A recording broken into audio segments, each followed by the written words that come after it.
فوز المغرب لأقل من 17 سنة. المنتخب المغربي قدم أداء عالمي وتاريخي وأكد على نجاح الكرة المغربية. المغرب هناك مدارس تكوينية، مدرسة عريقة وعريقة جدا. تقريبا الكثير من اللاعبين في المنتخب المغرب تدرج في مختلف الفئات السنية. اللاعبون يعرفون بعضهم بعضا، على الأقل نواة المنتخب تعرف بعضها البعض، مثل ما هو الحال بالنسبة للمنتخب المغرب.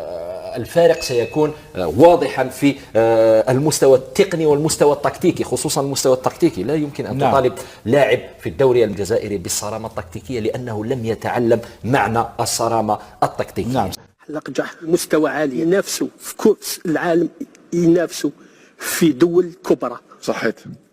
باش هذه الأشياء هذه بالعلم كمان، بالعلماء، كل بالأرقام، بالاناليز فيديو، الاناليز توسا. احنا ما خدمناش في هذا الجانب، ما خدمناش. احنا جايين للمناصب في هذه الفيدراليه وفقط.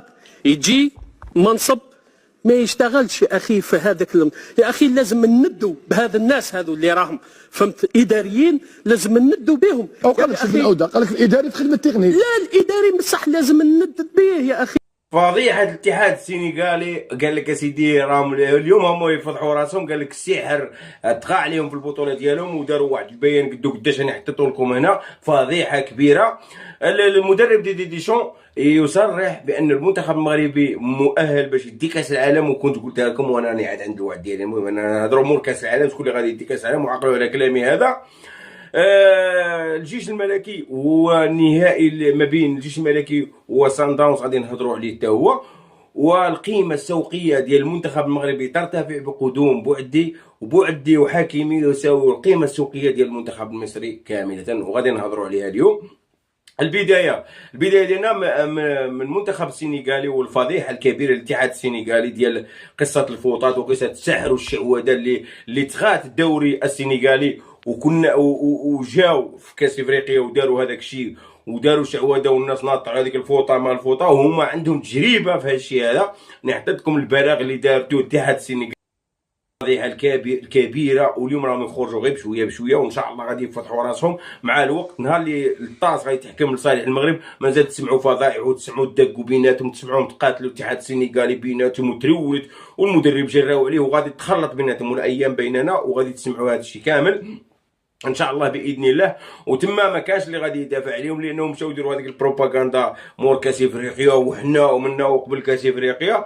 ولكن الغضبه ديال الملوك والغضبه ديال الشرفاء ديال المغرب راهم يخلصوا فيها بشويه تيخلصوها حتى ما يبقاش فيهم واحد. هذاك رئيس السنغال من فوق حتى هو غادي يطيح كلشي يطيح، لانهم الغضبه يعني باش تجي نتايا ولد صغيور يعني بادي في السياسه في السنغال، ولا الاخر اللي بادي في الاتحاد السنغالي ديال كره القدم مع القجاع، وتبغي تلعبوا هذا اللعب ديالكم غادي تطيحوا طربه، ما غاديش تنوضوا كاملين. وهذه وعقلوا عليها والايام بيننا ندخلوا النهائي ديال كاس الابطال اللي غادي يجمع ما بين الجيش الملكي وسان داونز. الجيش الملكي وصلوا على سلامتهم الحمد لله، من وصلوا تدربوا اليوم وكل شيء كان عادي ونورمال.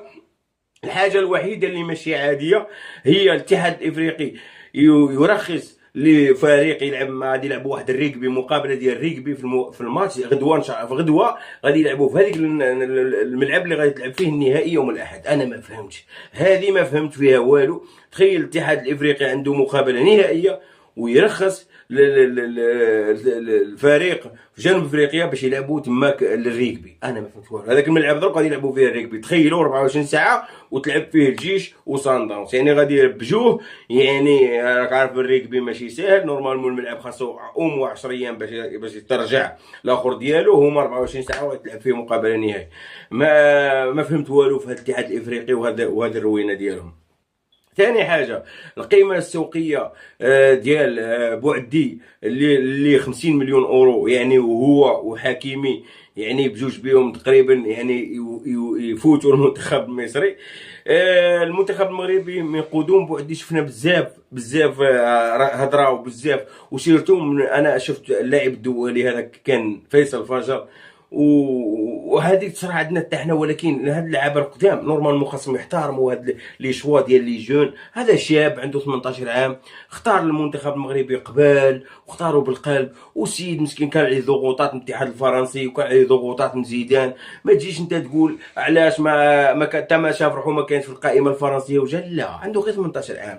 لو كان عنده 25 عام 26 عام متفق معاك، لو كان عنده 24 عام الفوق متفق معاك. علاش نقولوا غادي يبقى له كاس العالم واحد ودار هاد لي شوا الثاني؟ لا. ولكن باش تجي تصرح بهذيك التصريحات ودير هذيك التدوينه وموراها عاود دير تدوينه تعتذر لا شوف، نورمالمون الواحد خصو يخدم شويه العقل. هذا عنده 18 عام اختار بلاده، اختار بلاد اجداده، لانه اصلا هو عايش في فرنسا، زاد في فرنسا، ولكن تبع والديه وبغى يلعب مع بلاده عادي.